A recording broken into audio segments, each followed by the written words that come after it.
Still with me. Visual acuity divided into distant and near. Distant, you use the Snellen chart, standard. Not standard, read the headline of the newspaper. I rearrange my information. And then now we test near visual acuity. Near visual acuity, we just ask the patient to read the newspaper again. But this time, we are not reading the headline, but we are reading the small word instead. So can you just read for me, please? I know what I hear. Yes. Fundoscopy, darker surrounding. So, if the patient is able to read, so we assume the near visual acuity, no problem.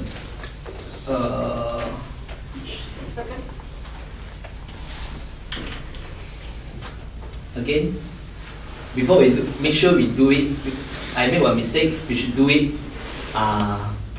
separately. Separately, left eye then right eye. Okay. So now color. Any idea how to carry out how to examine the color vision? License test. Yeah. Do you guys know when you want to get the license, you need to sit for the color line test? Okay. What is the test called? I mean, like, what is the card called? Something like this. What is this called? This is called Ishihara. Ishihara. Ishihara card. Okay. In Russia, I think altogether in one box is 12 cards. Then you must be able to determine all 12 cards in order to prove that the color vision is normal. So again, this is standard. What we do, if we have Ishihara card, we ask the patient to follow the color. Okay, can you please do it for me? With one eye. Okay. With one eye. I think it's both eyes. Okay. Okay.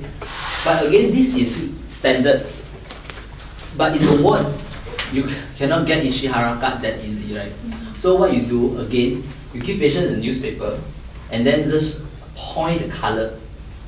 Usually, because newspaper got a lot of color, right?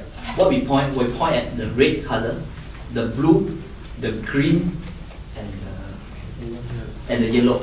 Okay, 4 colors, 4 main color. Okay, that's all for the Ishihara, for the color. And then the last part is fundoscopy. Fundoscopy in Russia, you don't really have a chance to learn it. I mean, you don't really have the chance to learn to grab the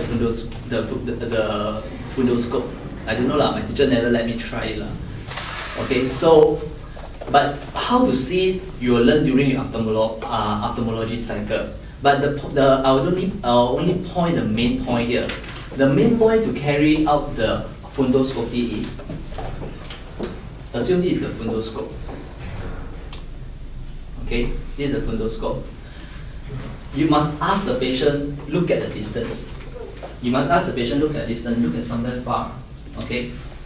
If you want to examine the patient's left eye, you must use your left hand to hold the fundoscope, and then you must use your left eye to examine patient's left eye. In other words, it's LLL. Okay? So you just use your patient must look at the distance. You use your left hand. You just look with your left eye. Just look at the patient's left eye. This is the point here. If you want to do it on the right side, it's RRR. Okay? This is the way to remember. That's all about the optic nerve. Of course, if you want to do fundoscopy, it must be in the darkened surrounding, in the dark surrounding. Okay. After the optic nerve is the oculomotor, is the third nerve. But third cranial nerve, we will do it together with the fourth and the sixth. Okay, they are all coupled. They are always together. So how we test? For the third, fourth, sixth is divided into 3 parts. Just now how many parts? Just now optic nerve how many parts? 4 parts. Now is the third, fourth, sixth is 3 parts. The first part is to test for the extraocular muscles motion. Second part is to test for the papillary light reflex. And the third part is to test for the accommodation. So, one by one. The first part, how we do it. We will draw a H, okay? We ask the patient to follow our finger. We move our finger by drawing a H. Can you please follow my, no. I only.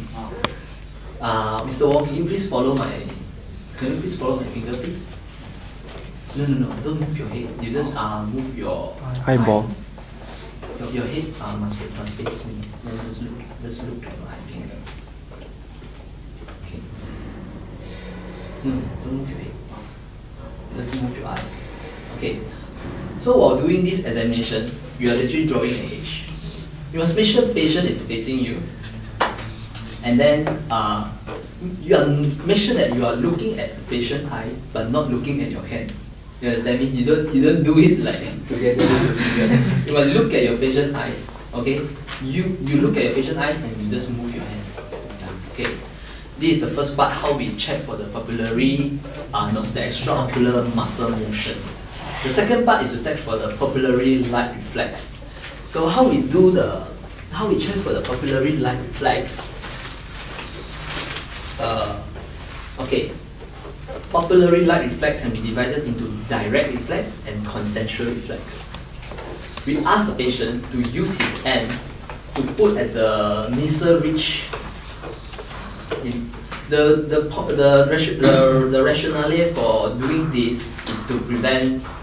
This is a very good practice, but actually it's not a must, but it's a good practice so that you can prevent the eyes from going to the next. The light from going to the next eye. So how we do it? We ask the patient again, look at distance, don't look at you. When you use your pen torch, when you use your pen torch, you never point your pen torch directly to the patient's eyes. You move from the side. Okay? And the patient mustn't look at you, you must always look at distance. So I'll do the direct one.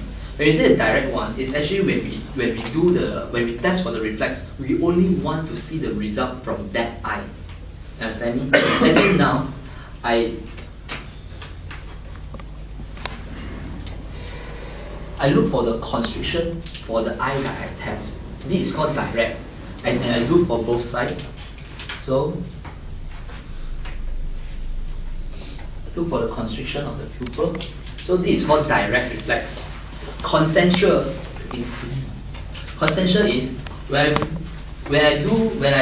I move the light to the patient's eyes, I'm checking the other side because pupil constrict should be symmetry and simultaneous. So when now I'm examining the left eye, right? When I move the light to the left eye, but actually I'm looking on the constriction of the right side. Understand me? So this is called concentric reflex, and we do the other side as well. Okay?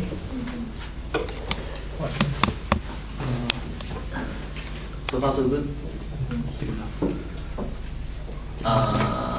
Any questions? You know what nerve is that? What nerve was that? This is your third, fourth, and sixth. Okay. The reason you have a question why light should be taken care by optic nerve, right?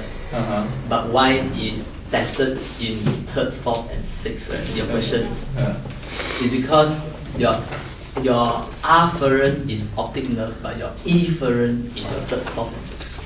It's your third, to be precise, in charge by Edinger-Westphal nucleus, by the oculomotor, which is in charge of PNS, the PNS, parasympathetic versus constriction of pupil. Okay. Okay. That's all for papillary light reflex. And the next part is accommodation reflex. So for accommodation, we ask the patient to look at a distance. Okay. Then look for maybe about 5 seconds. Then after that, ask the patient to look at the tip of the nose. Mr. Wong, can you please look at distance, please? Can you please now look at the tip of the nose? Okay, then you look for the if the convolution is present, there will be constriction of the pupil.